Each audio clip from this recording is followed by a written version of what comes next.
Good afternoon. I'm Manjrika Gunaratna, uh, Professor and Chairman of the Department of Civil and Environmental Engineering at the University of South Florida. So today it's my pleasure to introduce a long-term acquaintance, Ms. Kimberlee DeBosier of WGI. And uh, before that, I must mention how I got to know her. Back in 2000, when I was appointed by the former Associate Dean, Dr. Mel Anderson, to be the professor in charge of the Florida Engineering Society, that paved the way for me to meet a lot of great engineers in the Tampa Bay area. And of course, Kim was one of them, right? So I worked together with a lot of pleasure with them, introduced a lot of our young engineers, young engineering students of this department to the Florida Engineering Society, and played a major role in getting it more and more established in the at the University of South Florida. So I lost this. But in the meantime, I can tell, since I know Kim, I have a lot of things to say about her.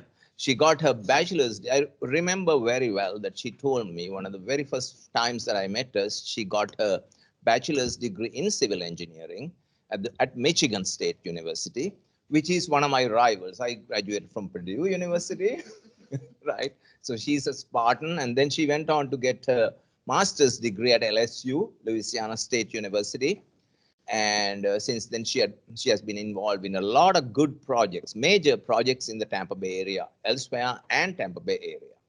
So today, without further ado, I need to let you guys know that right now she's a co-founder of Bayside Engineering, and also working for WGI, I believe. And Kim will be talking today, Ms. DeBosier will be talking today about a different topic that applies to all of us, including me, how to become a real engineering professional. So she'll be talking to you about professional values in engineering and how to develop them, those values, so that you can become a true professional in the field of engineering. Kim? Thank you so much, and thank you for inviting me here today. And I was invited because I am a longtime member of the advisory board of QATAR here at USF. I've been on the advisory board for 20 years and chaired it for nearly a decade. So QATAR is very near and dear to my heart. I love the organization and the students and do so many great things. So I'm going to try to advance these. We're having a little technology. So we're going to talk about a few things today, as he mentioned. So some of my favorite ethics topics, which includes the Challenger disaster. I'm used to giving this talk or similar talks like this to an auditorium full of students. So normally I would ask, do any of you know the whole story of the Challenger disaster? And you would show me your hands, and a couple here do. I don't know about online, but we're going to talk a little bit about that, and then we're going to talk about professionalism in the workplace. So the first thing I want to bring up is the Code of Ethics. For those of you that don't know, there actually is a Code of Ethics for engineers, and it was developed and it is promoted by NSPE, the National Society of Professional Engineers. And I hope that you all become licensed professional engineers and that you become members of NSPE. I think every engineer should be a member of NSPE and its state affiliates like the Florida Engineering Society. But as part of the Code of Ethics, NSPE in the 50s, pretty much in the 1950s and into the 60s, came up with a group of documents. One, the Engineer's Creed, then some fundamental canons, rules of practice, and professional obligations. So you can always go to nspe.org to look any of those up, but I do want to share with you my favorite excerpt from the Engineer's Creed. And this is actually part of like the induction ceremony when you're becoming an officer in an engineering society and so forth. So it has some really important elements to it, but it's that you pledge as an engineer to give the utmost of your performance, to participate in none but honest enterprise, to live and work according to the laws of man and the highest standards of professional conduct. And this is a challenge that we're facing more and more in the private sector in consulting engineering, is to place service before profit, the honor and standing of our profession before any personal advantage, and always the public welfare above all else, right? So there are a lot of pieces to that, but it kind of translates into some fundamental canons that I wanted to go over. And I could talk about this stuff all day long. So I know I have an hour.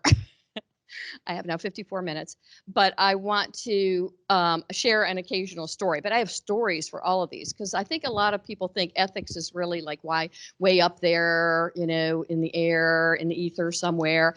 But we face these things every day, large and small.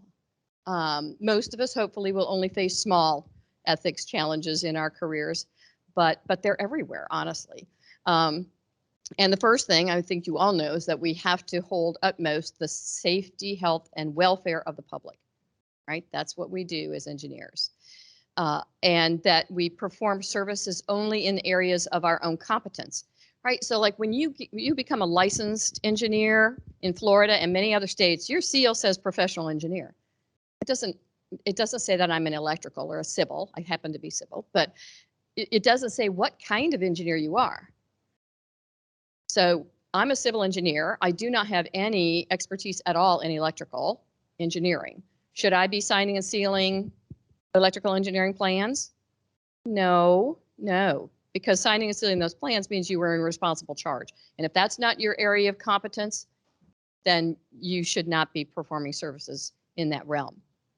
The third canon is issue public statements only in an objective and truthful manner. Engineers, believe it or not, you've probably heard some of this, we get interviewed, right, by the media sometimes. It might be for an article, it might be a live segment or something. I think when we had the condo collapse over on the East Coast, a lot of engineers got interviewed. Some that were, involved in the rescue, some that were involved in the evaluation, some just not related to it at all. But it's very important when we talk publicly that everything we do is objective, not your opinion, but objective, and it's truthful, right? And I could tell you a story. Like I said, I have stories for everything. When actually I made a statement that was taken totally out of context and published, and it's not fun to be caught in something like that, because they think that you said it in that manner, and it's not a good place to be. So you have to be very, very careful when crafting statements, either oral or written, right, for public consumption.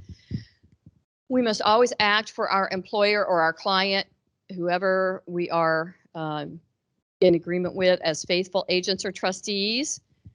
And I can give examples of this too. On occasion, here's an example. A consultant is working for the Department of Transportation and finds out very early on in the planning that they're going to need this piece of property. And that engineer goes and buys that piece of property to profit off of, because then they know when the Department of Transportation has to go get that they're going to make money, because they need that piece of property, right?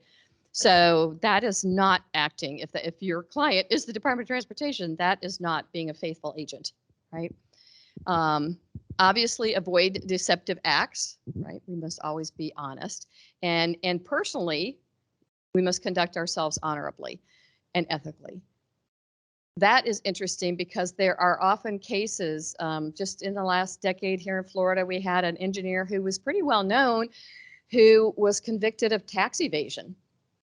And that's a felony, and he lost his license. So what you do in your personal life matters. And there's another one going on right now with someone that has some personal legal issues, and they will probably lose their license. So it all matters, right? It all matters. I want to talk a little bit about standard of care, which is something that people who sign contracts learn about a lot, because in your agreements with your clients or your employer or whoever, it's like, can they expect perfection from their consultant? Okay, someone nodded yes. Okay, we're going to talk a little bit about the expectation of perfection. We are problem solvers, and oftentimes there's more than one way to solve a problem or to design a solution. So, and how I might do it might be different than the way you do it. Does that make you wrong? No. Does it make me wrong? Right? No. Well, no, there's just different ways of doing it. One might be have a longer service life. One might be cheaper to build first. It depends on what the client's objectives are and so forth. And so we have developed this concept of standard of care. It's like, to what standard should we be held as we perform our engineering services? And basically, you need to perform your services with the ordinary degree of skill and care that would be used by other reasonably competent professionals or practitioners of the same discipline, right? Civil, environmental, engineer, whatever your realm is, under similar circumstances and in the same location, right? At this time, right? The way we design today is different than the way we designed 50 years ago, and it'll probably be a little bit different than it looks in 50 years again, right? So it depends, like right now, in this location, did you do what most competent engineers would do? That's the standard of care. So this expectation of perfection actually doesn't exist in the legal sense, right? If you get sued for something, for instance, this is what they're going to hold you to, you know. And the geographic thing is interesting because, you know, we design in Florida is like totally different than the way they design in Alaska. Still the United States, but you know, we don't deal with permafrost too much down here, and neither do they deal with hurricanes, that kind of thing. So that's the standard of care. So no matter what your client or your boss or the organization for which you're working might think, perfection is really not attainable. And more importantly, it is not expected under the law. So, and I would argue that really the perfect set of contract documents has never been produced, right? So just make sure that the people that you're doing your work for kind of understand that, right? So, and there are clients across the board, there are clients who still think, you know, that you have to be held to some higher level. Like you'll see in a contract, there might be like superior service, or even when you do your marketing, like if you do a proposal for a project and you say, we're going to provide superior service and everything. Well, they could hold you to that later, right? So you need to make sure that your contract itself has more realistic legal expectations. So just make sure that your client or your organization or whatever isn't expecting too much of you. And that can be kind of a, you know, difficult conversation to have too, I suppose. But we're making a lot of headway in terms of standard of care. More and more contracts are including that language. So, but if everything does go crosswise, we have professional liability insurance. But professional liability insurance only covers negligent errors and omissions, and it uses the standard of care doctrine.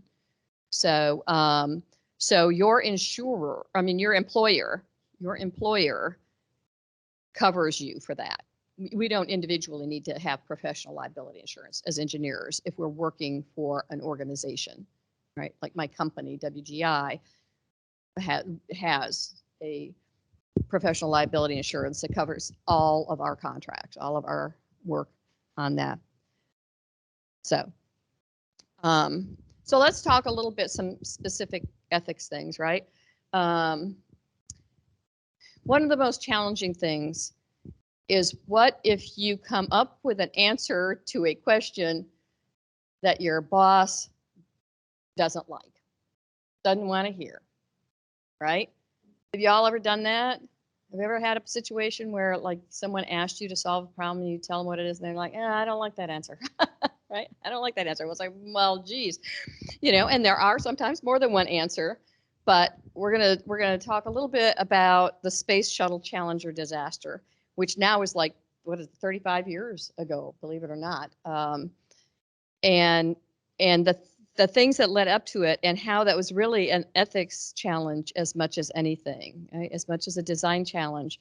So we're going to talk about that a little bit. I highly encourage you to go online and read the entire, there is a fantastic ethics online, I think, .org or something like that.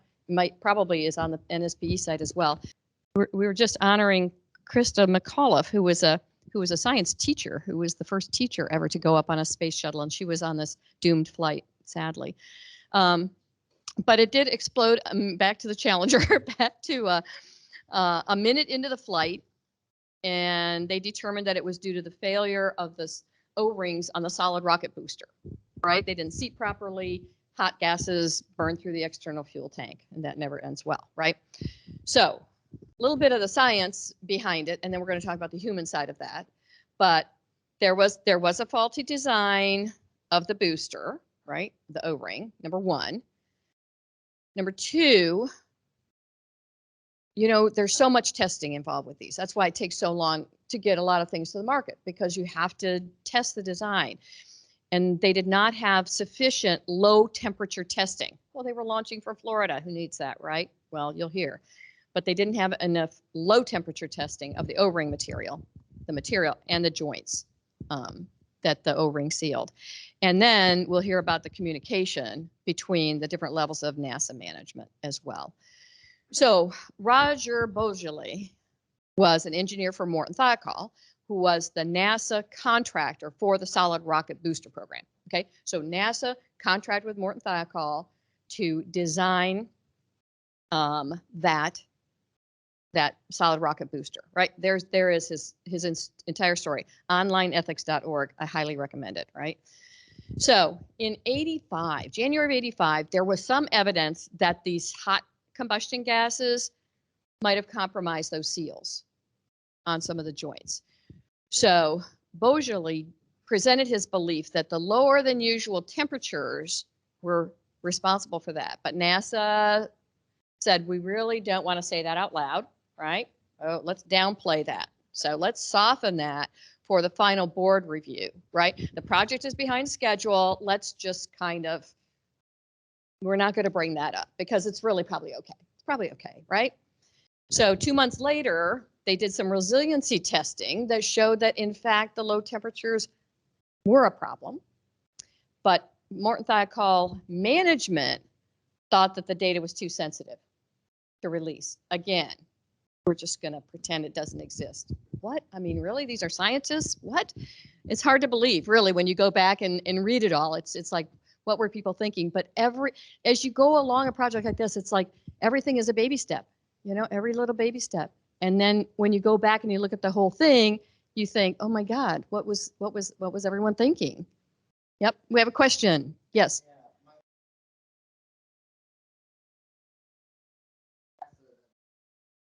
Of launch quicker than it should have been.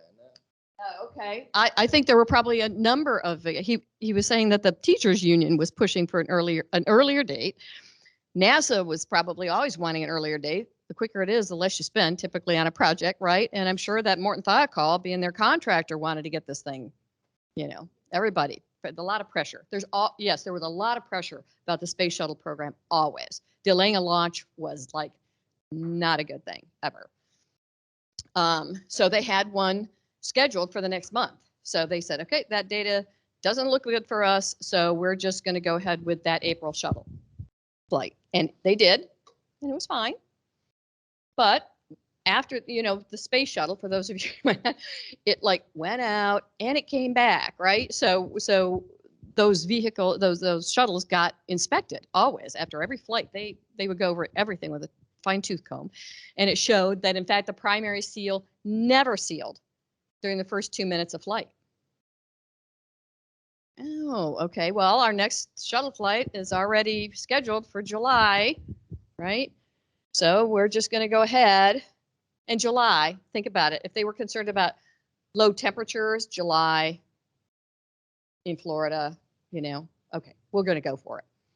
So then October comes, and there's one scheduled for the colder weather. And now in October, Boisjoli then presented the summary of all the data that they had received on these post-flight inspections about the joints, the seal configuration, and so forth. So he had the summary, and I'm sure he was very proud of himself. Look what I've done. Here's all the data. Let's look at the data, make our decisions based on this data, right? That's what we do as scientists and engineers. But it was instructed by NASA not to express the critical urgency of fixing that joint. Like, here's some data, but we're good for now. Again, sounds weird now, but at the time, they had one scheduled for January 28th. And in Florida, believe it or not, overnight temperature was predicted to be 18 degrees. So Beaujolais is like really concerned, right?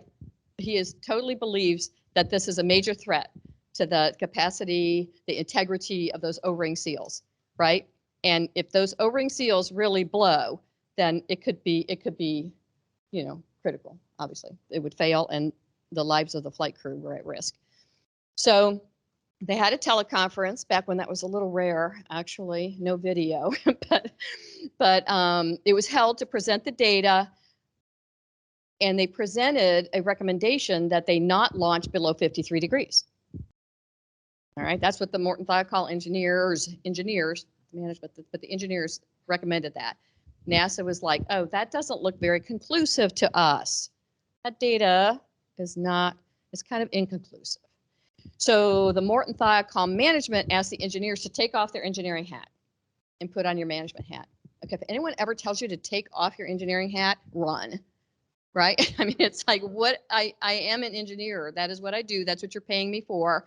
You know, whatever you would do with the data is one thing, but I do not take off my engineering hat, right? And so with all of that, they had all the data. The Morton Thiokol management, the senior management team got together, 4 people, 4 senior executives at Morton Thiokol. They voted to go ahead and launch. And then that's what they recommended to NASA, and NASA accepted that recommendation. So the launch was a go. So why would they do that, right? To your point, there was a lot of time pressure, right?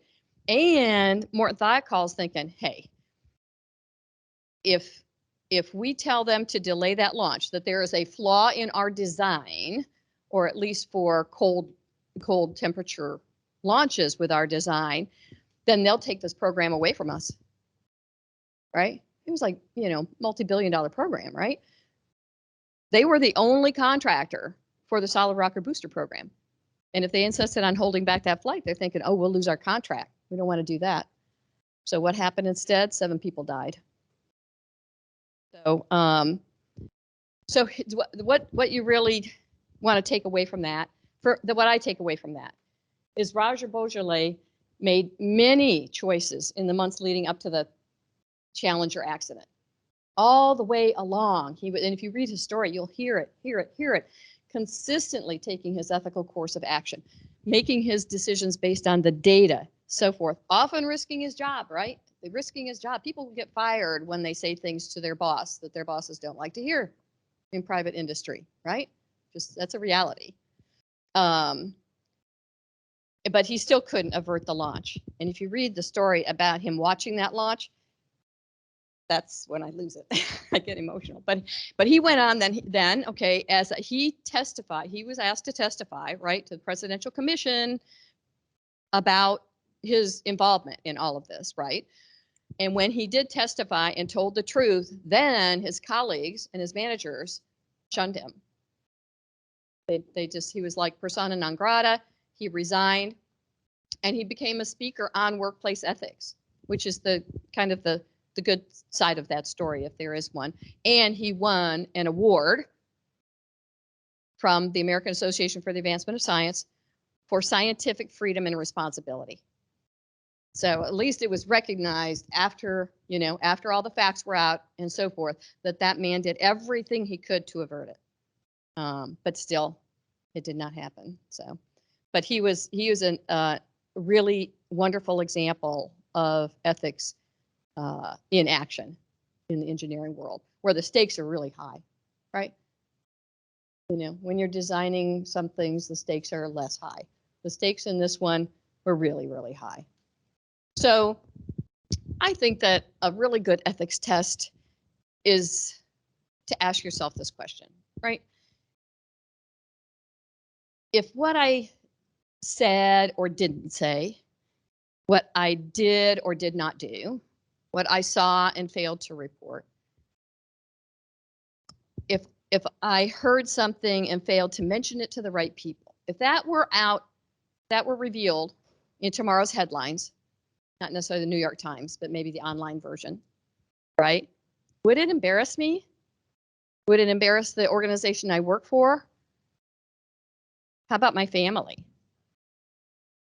Right? So that to me is always a good test. It's like, did I do everything right? So I'm going to talk a little bit about professionalism in the workplace as well. If you guys want to ask questions, since it's hybrid, I don't know, I can't see if we have any questions online, but does anybody have any questions so far? Oh, we got questions, and I'm going to bring you the mic so that the people online can hear you as well. So, I want to mention why the FDOT didn't, require Florida International University to meet their standards when constructing the bridge. It was going over an FDOT roadway. It should have met the standards, but the FDOT didn't. Aha. But they claim no responsibility.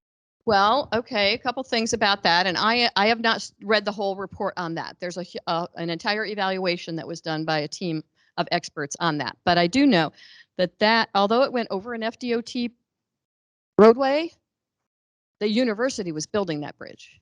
The university was paying. That was their project. The design, and I don't want to speak out of school, so I would refer you back to that report. But it was under construction. So if you read the report, you'll find out, was it really a design flaw? Was it a construction flaw? Or was it a miscommunication?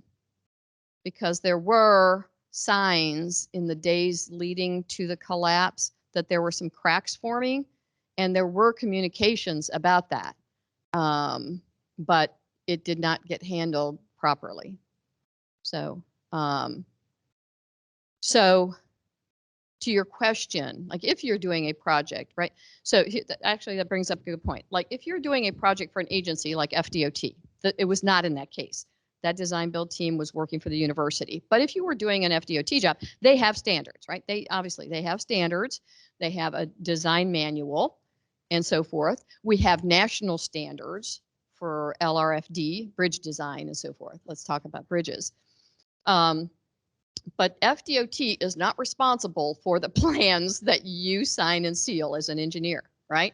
They are not your quality control reviewer. That's up to you. You have signed a contract with them. I'm going to design this bridge, and that includes all the quality control to make sure that we have designed it properly. So even though the DOT might accept your plans and bid them out to be constructed, they don't take responsibility for that design. The entity that they contracted with, consulting engineering firm, typically, it could be a design build firm, it could be the contractor, but that entity is responsible. FDOT is not responsible for someone else's design. Speaking of engineering competence, so a lot of people, I think, especially students, as they're approaching graduation or thinking about what their career is going to look like, say like, well, how do I get started? A lot of people say, get right out of school and say, I want to be a project manager. And that, to me, an entire career and reputation is first based on your competence as an engineer, right? You can't fake your way up the ladder. Well, maybe you can, and then you end up with a space shuttle disaster. I don't know, but if you want to build a solid career as an engineer, you have to be a good engineer. Number one, that's the foundation, right? And there are a lot of ways to do that, and so you want to go to work for a firm who's going to do a lot of training for you, because we also know that when students get right out of college, whether it's with their bachelor's or their master's, even with their PhD, they really don't know how to like how to design something. It's just like, oh, here's your laptop, come back with a design. It's like we do so much on the job training, which is why licensure as a professional engineer, right, requires 4 years of practice. You do not get licensed as a professional engineer without 4 years of practice, because you can't get everything out of a textbook. So so that to me is the baseline for any career. And then your reputation is built by always behaving in an ethical fashion, right? Nothing will tank your reputation faster than being untruthful or having some ethics sort of violation. This ethics over the years has evolved in a sense, because now there are rules for like state government. Like you can't give them gifts. Like you used to go to a meeting, and this is like, you used to go to a meeting, 8 o'clock meeting, it's over at DOT, and you take a box of donuts. It's like, really? Well, that's just like thoughtful. I mean, like it's morning, people are hungry, whatever. It's literally just, I'm bringing a box of donuts. Well, you can't do that anymore, because apparently someone can be bribed for a donut. I think that's a little insulting. I think their people are far more professional than that, but let's just say, yeah, so you cannot give gifts to government employees at all. But you can also see the other side of that back in the day when there was possibly corruption, not rampant, I doubt, but there, over the years, you all have probably heard some of that, I suppose, some corruption online. Some of you probably come from different countries that have different ethical boundaries, I guess, as well. Some countries are not as strict about ethical practices as we are here. And so they would probably be pretty surprised to find out the limitations on our, like, no gifts to public employees and that kind of thing. So even small gifts, and all kinds of other ethical behavior. So always take the high road. That's kind of another tidbit on that. Always take the high road, right? You could be working in a group, right? Yeah, we're engineers. We work on project teams. We work in teams all the time. And you have to be a good team player, but you also have to keep that team all working on the high road. And if somebody wants to take the low road, then you got to have a conversation with that.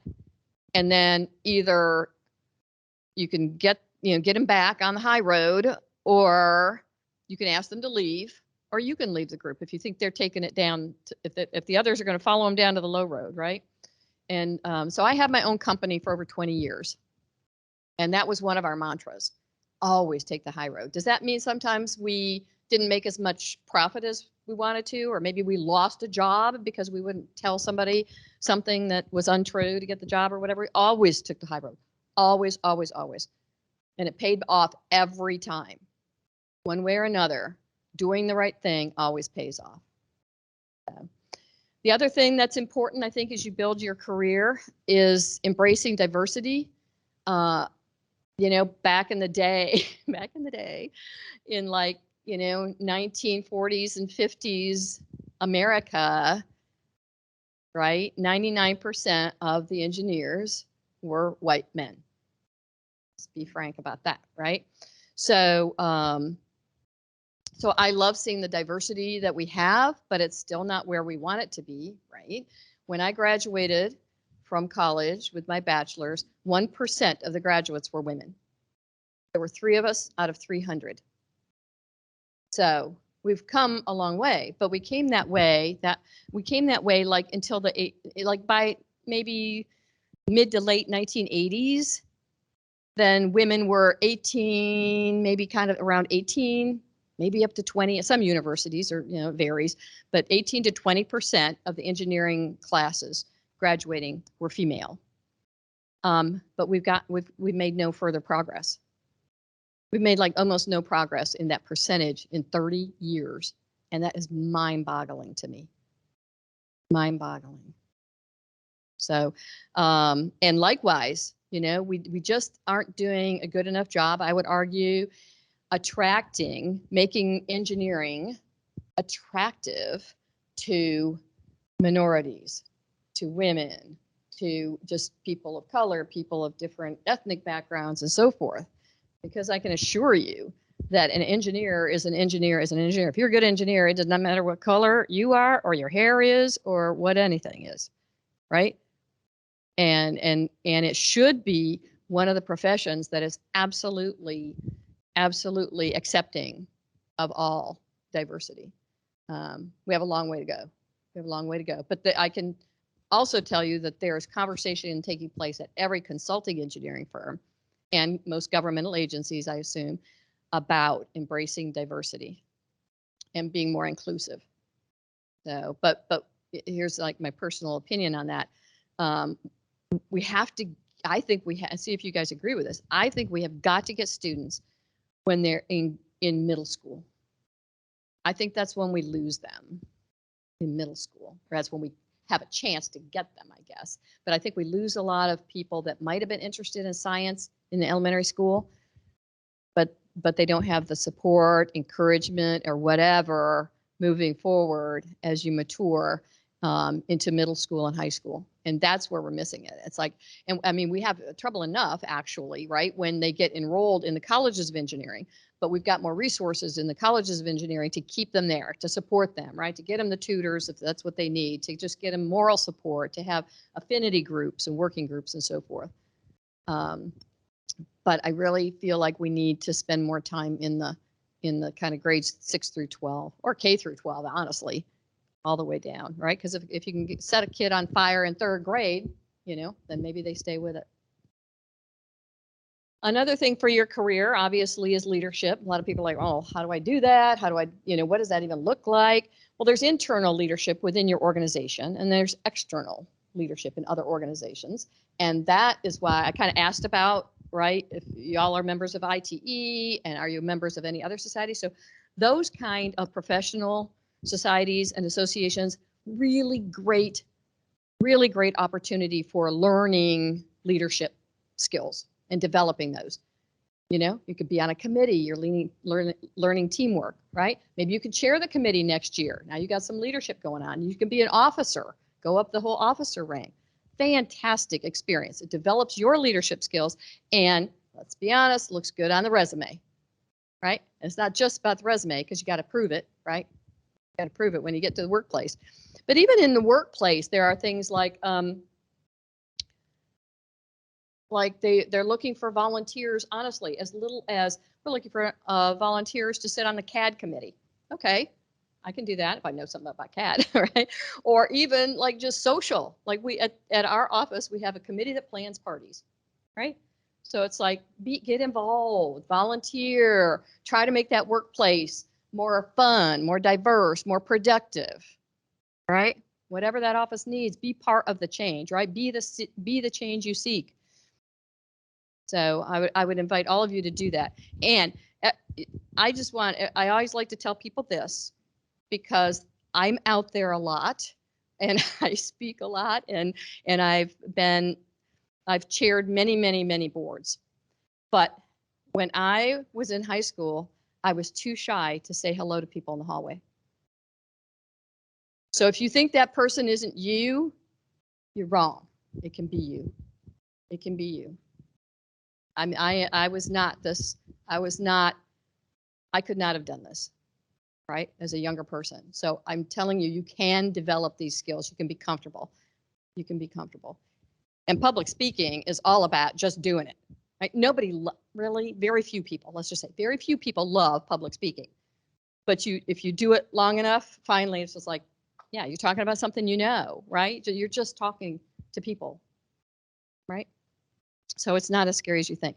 And then external leadership, if you have an opportunity to, that's within your organization, then you got other organizations. You've also got your community, right? All the community boards, your city, your county, even your homeowners association, they all have needs for volunteers.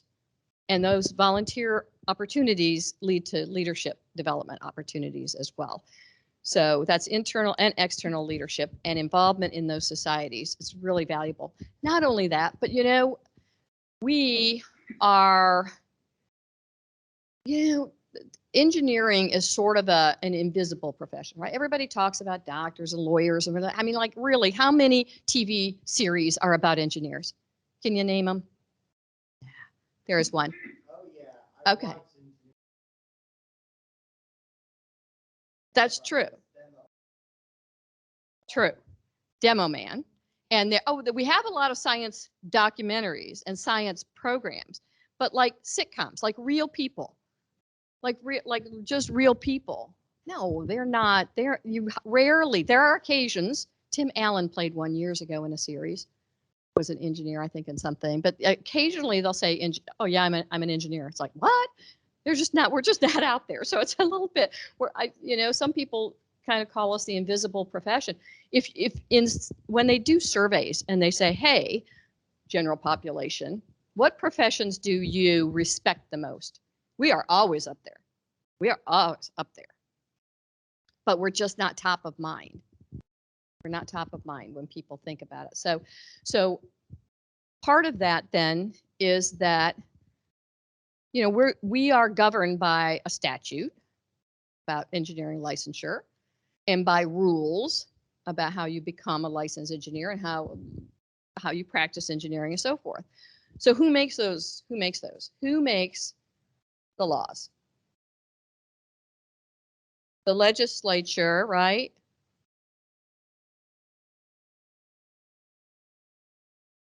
Yes, he's saying regulations come from the Department of Transportation. Exactly. So you've got all kinds of people telling you how to do what you're doing, right? You've got the state legislature. Well, how many engineers do we have in the Florida legislature?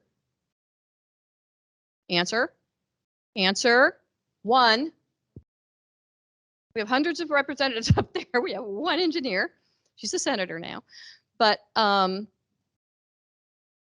they're making laws, and then the departments are making rules that govern our profession. Don't you want to be involved in that? Don't you want to be able to go up there and tell them how we practice and what makes sense and what doesn't make sense and so forth? Yeah. So you need to be involved in your societies because they're the ones that are protecting our profession, right? They are protecting our profession against changes. I mean, like, you can only imagine what the personal injury attorneys go up there and do, right? Part of our issue, I won't go all into tort reform, but frivolous lawsuits are a thing. They flare up more often than not in other things, but you have frivolous lawsuits, so the attorneys are always wanting to find ways to sue people, right? I hope there are not many attorneys on this listening in here, but I mean, there are groups of attorneys that sort of are on the lookout for that. And we are good targets, right? Bridges fall down, streets flood, products don't work, right? So we need to make sure that our laws and our rules are protecting us and not going overboard with the expectation of perfection and so forth. So that's why it's important. I mean, if none of us belong to these societies, we wouldn't have a society. I mean, it's right. And we wouldn't have anybody sharing our concerns and our knowledge and awareness of the profession at all. Image. This is one of my hot buttons. Actually, we have a question. Hey. I'd like to ask a question, Dr. Utah, on Yep, here, get in the mic. Yep, we have a question. Yeah, I think I'm just going to ask a question for Dr. Yu Zhang, who has actually logged in the question in the chat box. So she was asking, there are quite some professional or technical societies. How to choose the one that fits you the best? Oh my gosh, great question. There are many societies, right, and organizations on the technical. Okay, so we've got technical. And then we've got a smaller group that are like professional, and I'll kind of try to explain the difference here. Technical is like discipline specific, like ITE, right? ITE. Well, a mechanical engineer may not want to get that much out of ITE, right? So for a technical society, you want to pick something that's more tuned to the area of practice that you want, right? We have water resources societies. We have IEEE. We have ASCE for civil engineers. We have ASME for mechanical engineers. We have IEEE for electrical engineers. We have ASHE for highway engineers. We have ASHRAE for heating, air conditioning, and so forth, right? That kind of mechanical, special mechanical, and so forth. So there are the chemical engineers, AICHE. There are a lot. So get with your discipline, and if you have a subdiscipline like traffic, that's a subdiscipline, and if there is an active society, then I would probably pick that one. So the one most aligned to your discipline or what you want your discipline to be, I suppose. But pick one that's got that's active and healthy, right? I will say in some geographies, ASHE is not a big thing. And then here ASHE is a big thing, or various things. So make sure, so you can always just visit a meeting too, right? Go and sit in on a meeting or two and see if you like it. See if you have any colleagues that are there. See if you like the vibe, if there are committee opportunities for you and so forth, if you like their mission. So I would look at all of that. Then if you think about professional, non-technical, that's really like National Society of Professional Engineers, right? Or we here in Florida, Florida Engineering Society, which is all disciplines. And then we also have the American Council of Engineering Companies of Florida. If you work for an engineering company, many companies belong as a company to that group. And that is a very good group. And that's all disciplines too. So if you like the diversity of being in a group of all kinds of engineers doing all kinds of different things, then those are good choices. And they're the ones that are really the tip of the sword on protecting the legislation and the Qualifications-Based Selection Act and those kind of things. So, and I will say, don't join something just to put it on your resume, right? If you're not going to be active, don't join, right? So join and be active. Go to the meetings, get on a committee. That's what that is. All right, so if you're doing that, then you can't be a member of too many. So I always thought, like 2 or 3, depending on what your private life looks like, how many hours you're working and so forth. But if you had a technical and like, and FES, like ASME and FES, it's a good balance and gives you opportunities to do both things. And I guess you could do a third one. Like if you're into robotics and you were looking at autonomous vehicles or something like that, well, you might want to be an ITE and IEEE, right? Kind of there are a lot of intersections these days, more and more intersections, right, between all of our disciplines. So, okay, image, and this is your professional image, right? I always have fun with this one because I address usually the senior civil class. Any of you seniors in civil here, you might hear me again, but Nick Albergo teaches engineering ethics, I guess, to the senior civils, mostly seniors. And so I do this, an ethics kind of a talk with them as well. And so Nick usually isn't there. I'm filling in because Nick's not there. And one time he's there and he walks in, and he wouldn't mind me telling you this, he is in cargo shorts, ratty sneakers, and a torn t-shirt. I'm like, dude, what? So anyway, and I mean, we're totally opposite. I've known him for decades. Our kids went to school together for 15 years. We know each other really well. And I'm like, okay, well, there's one image and then here's another, let's just say. And he's very comfortable with his image, and that is fine. He has earned that right. Let me just say, he has earned that right. He built a company. He is an amazing engineer.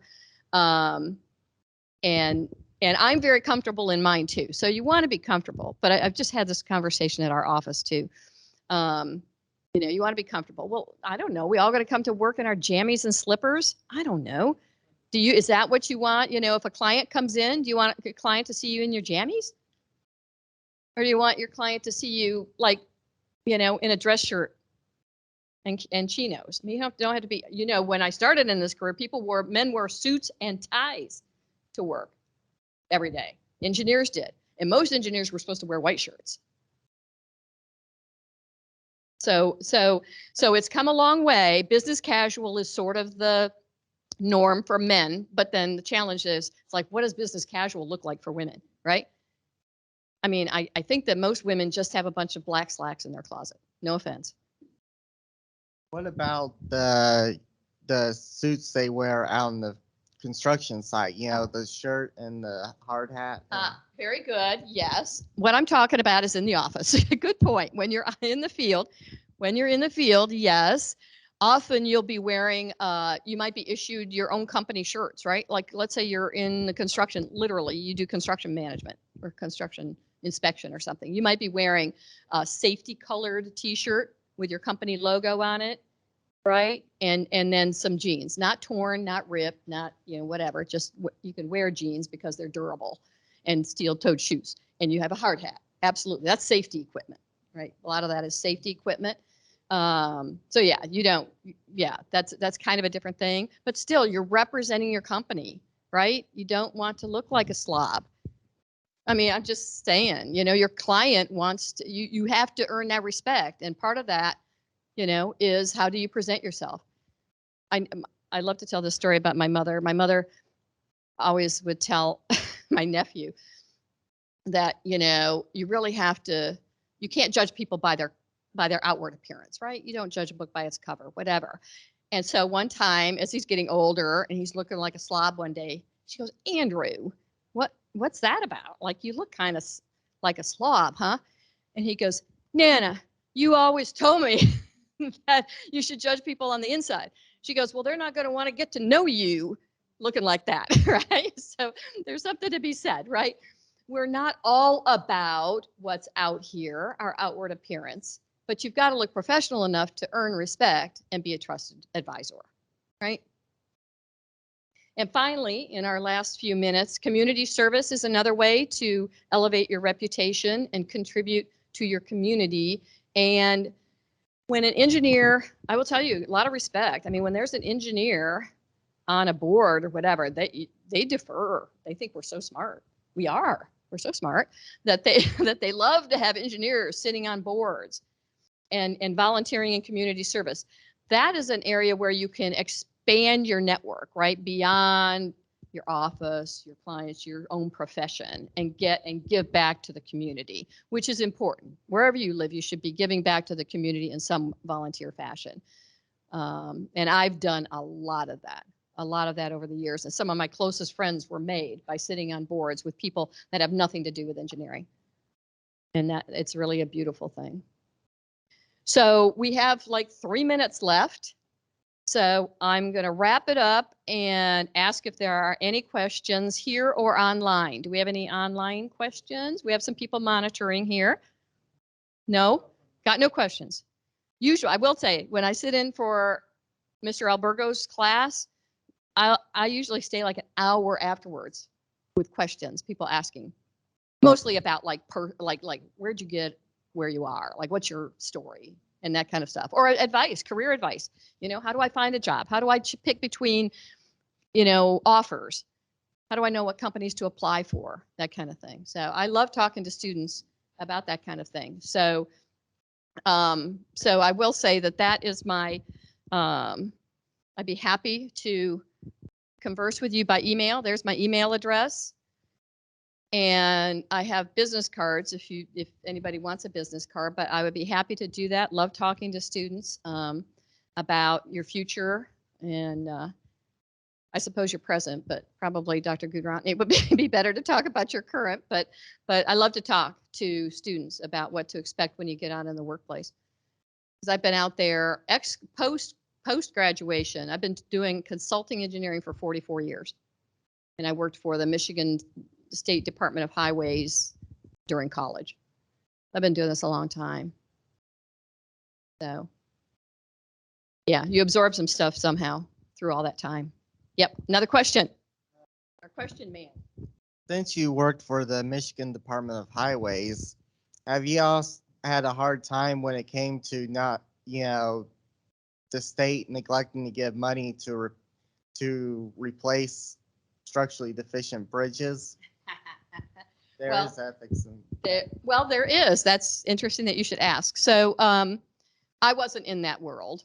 I was not in that world. I was just like a student helping out and so forth. But every state has X number of dollars, right? And they have to appropriate it the way they think is best. And you know, bridges, they can be structurally deficient. They can be functionally obsolete. It's kind of like two different things. And they have every state has its own bridge replacement and rehabilitation program. And, you know, I think there are periods of time when funding goes down, whether it's state or federal or both, funding goes down, then they have to prioritize those. And you're not going to get them all fixed. Clearly, we don't get them all. No state gets them all fixed because we all have those lists still.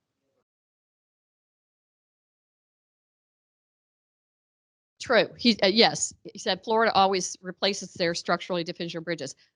Yes, our report card in Florida, the report card for bridges is very good in Florida and our highways.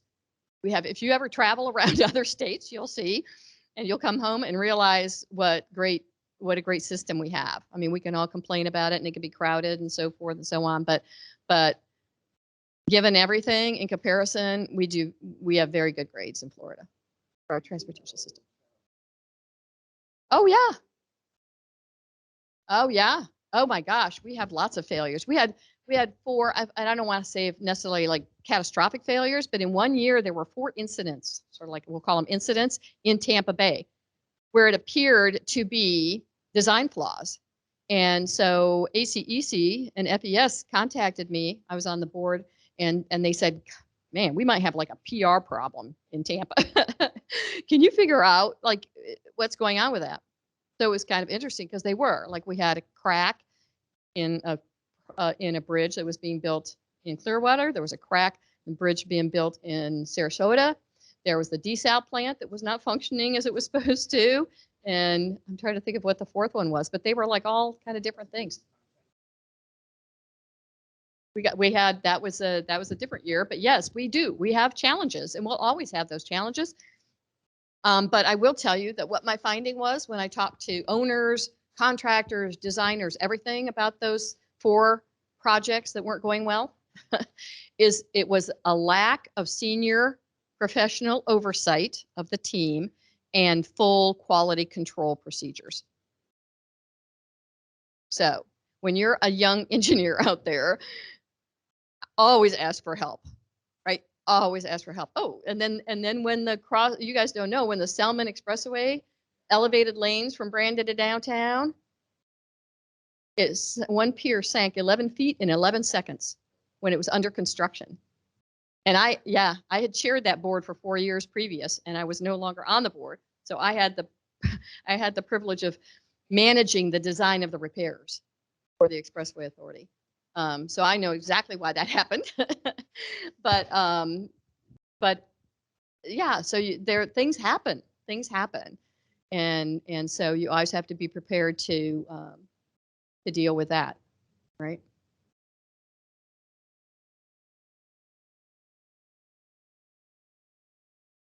Specifications that we teach in class. Tampa Tribune, at that time, our newspaper was Tampa Tribune. Yes. And it specified for common people that the maximum settlement in Yes. geotechnical sense, right, allowed this 1 inch, whereas this one sank 11 feet. Exactly, a little bit over the standard, right? Random topic. Instead, they demolished that beautiful 1970s toll booth, all in the name of automation. Oh. Yes, they Yeah. did. It's all electronic tolling. Isn't that bad? It's so much safer. I'm a traditionalist when it comes. I think people should have the option. Well, they can all pay by SunPass. Everybody can pay by SunPass. Yes, well, exactly. Well, then everybody should have a transponder then for SunPass. But I see what you're saying. But I will say toll plazas are sort of dangerous in and of themselves. They're in the right of way, right? Anything that's in the right of way is an issue. And there are people in those booths, you know, and we got to keep them safe. That's true. But we want to make sure everybody's safe. But I'm all about all electronic tolling. When I was a kid, I actually had dreams about, I don't understand why do we all have to slow down? We should be on a, yeah. Exactly. You understand it, but you're a traditionalist, and that's fair. Yes. Yes. So, although Florida, you said, is doing well with respect to our infrastructure, why are we getting at the national level a D plus in our report card? What states are contributing that D plus? Do you have any idea? Well, yeah, yes. Some states don't invest as they should, which is amazing because we don't have an income tax, and a lot of other states do have an state income tax. I think one of the things is water, right? Because what that ASCE report card covers not just transportation, but water quality, water supply, all kind of things. So I think we have a long way to go with water. I don't know if they added resiliency to that score yet, but we have a long way to go there as well. But it includes a lot of things. It includes energy infrastructure, So there are a lot of things that contribute to that other than just transportation. But transit, we don't do really well in transit in Florida. Some other states do. Some states don't do really particularly well in transportation. The roadway system, the surface roadway systems. It also includes ports and airports. And our airports are aging. Our air traffic control systems are aging, that kind of thing. So, yeah, that's a good question. Somebody that's a member of ASCE should do a presentation on the report card. Well, he couldn't do that on his own. Congress has to do money. Yeah, I know. It's like, I know. Politicians make a lot of promises, but the money comes from the citizens, right? We pay taxes, and then we have legislatures deciding how to spend it. Another reason why we all have to be in Tallahassee, right? To support what you're looking for. Yes, sir. Sorry. Yeah, I think okay, we're over. yeah. We're over time. Yeah, we are over time. Thank you, Kim. And this is a really impressive presentation, and we have received a lot of comments from the chat box. They all want to thank you for the awesome presentation.